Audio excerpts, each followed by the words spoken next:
This is the Lone Crater YouTube. We hope this video helps. In this video, I will explain how to fix no bus on Dodge Ram.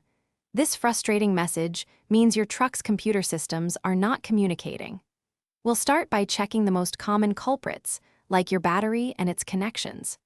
A good, strong power source is crucial for proper system operation, so ensure everything is clean and tight before moving on to other diagnostics. Next, carefully inspect all ground wires connected to your engine, frame, and body.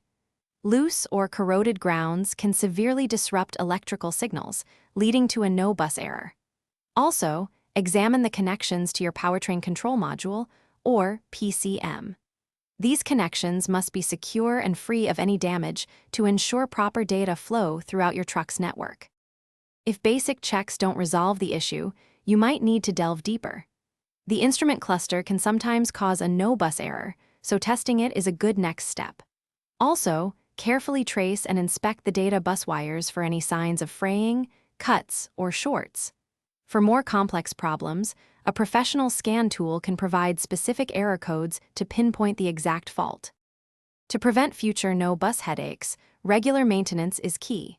Always keep your battery terminals and ground connections clean and tight. A small amount of dielectric grease can help protect against corrosion. By proactively maintaining your truck's electrical system, you can significantly reduce the chances of encountering this problem again.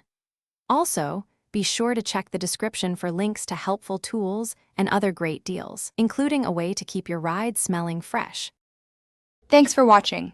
Consider subscribing if we helped you.